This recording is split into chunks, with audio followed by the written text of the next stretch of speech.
معصوم اور innocent person کو مار ڈالا اس کی ذات کے اوپر، اور اس کی کچھ اکاؤنٹیبلٹی ہی نہ ہو. They think they can get away with it. ان پہ نظر رکھیے، دیکھنا ابھی تو اتنا میڈیا اٹینشن ہے تو شاید ان کو اریسٹ کر لیں گے، اور پھر تھوڑے دن کے بعد ان کو بیل مل جائے گی، پھر ختم ہو جائے گا. then they will feel empowered to do it again. ان کے گھر بلڈوز نہیں ہوں گے، دیکھنا.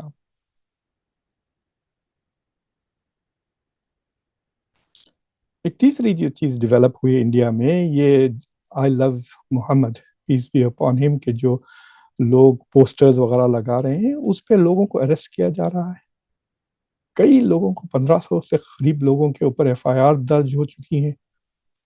یہ کیسا ملک ہے جہاں پہ آپ اپنے فاؤنڈر کے ساتھ اگر محبت کا اظہار کیے تو لوگ آپ کو اریسٹ کر لیں گے؟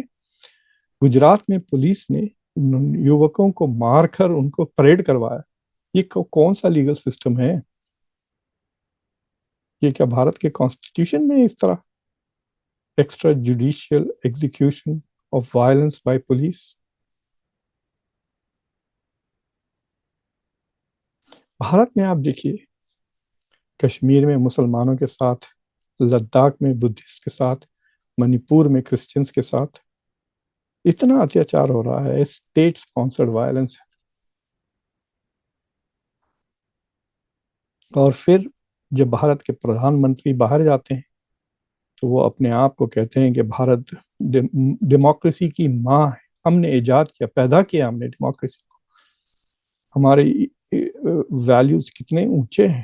واسودیوا کٹمبکم میں ہم یقین کرتے ہیں سب ایک فیملی ہے. تو آپ اپنے فیملی ممبرس کو اس طرح سے ٹریٹ کرتے ہیں.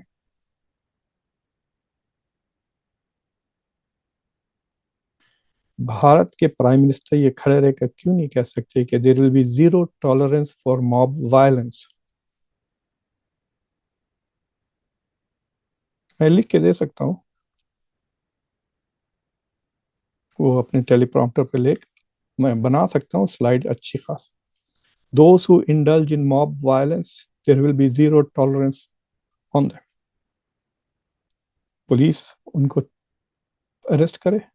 ایسے لوگوں کو پولیس سڑکوں پہ نہیں مارتے پھر، دیکھیں گے آپ.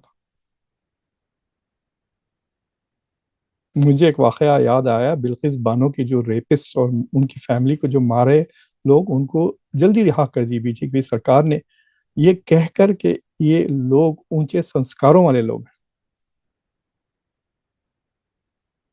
میرے خیال سے سنسکار اور ذات میں فرق نہیں سمجھتی ہے سرکار.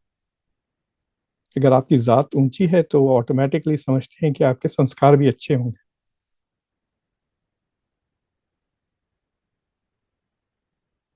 They are confusing upper caste with higher morality.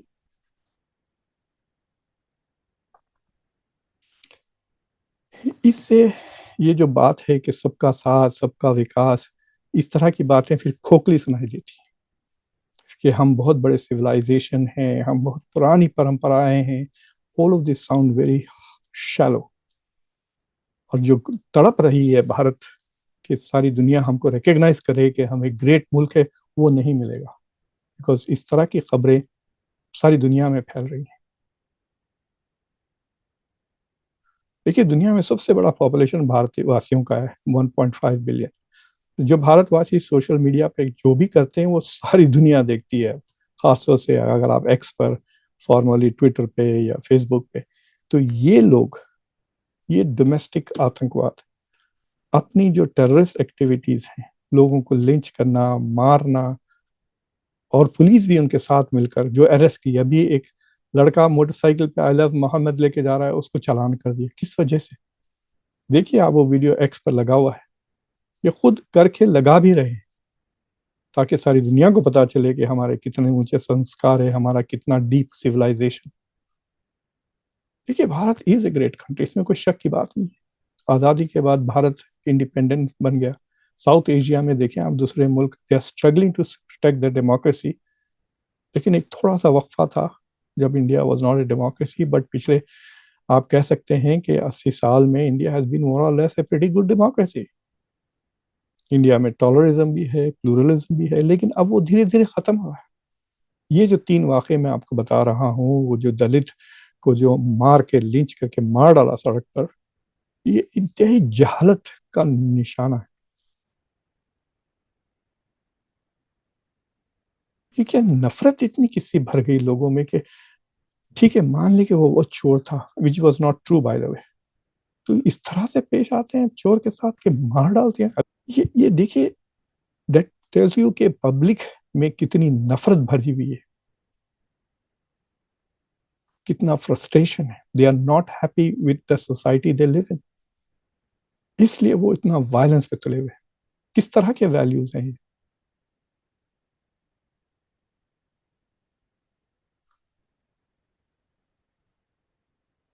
ابھی یہ جو 3 ایپیسوڈ ہوئے ہیں, یہ دلت کو جو انہوں نے لنچ کیا ہے, جو آئی لو محمد کے لوگوں کے خلاف جو بھی یہ کہہ رہے ہیں, یہ ان کی آزادی ہے, یہ ان کو کانسٹیٹیوشنل فریڈم ہے to express the religion. That is what India is based on. جب سے یہ چیزیں ہونے لگی ہیں, یاد رکھیں یہ لوگ نہ صرف بھارت کے کانسٹیٹیوشن کو ریسپیکٹ نہیں کرتے, بھارت کے لاس کو ریسپیکٹ نہیں کرتے, اور بھارت کی جوڈیشری کو ریسپیکٹ نہیں کرتے. یہ 3 واقعوں سے یہ پتا چل رہا ہے. They don't respect the constitution, they don't respect the law, they don't respect the judiciary. اور ان میں سے جو لوگ ہیں جو ان چیزوں کو ریسپیکٹ نہیں, وہ پولیس والے بھی ہیں. It is not just ordinary people, یہ پولیس بھی ہے.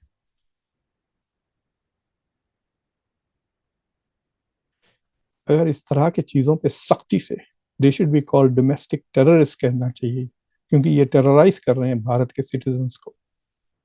اگر ان کے اوپر سختی سے قدم نہیں اٹھایا گیا, بہت لیگل اینڈ جوڈیشل, مطلب یعنی لاز بھی پاس کریں سخت ان کے خلاف, اور پوری طرح سے لاز کو ایگزیکیوٹ کریں,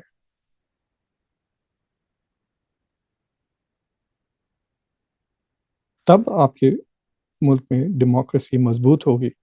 تب آپ فخر سے کہہ سکتے ہیں دوسرے ملکوں میں کہ ہم we are the mother of democracy.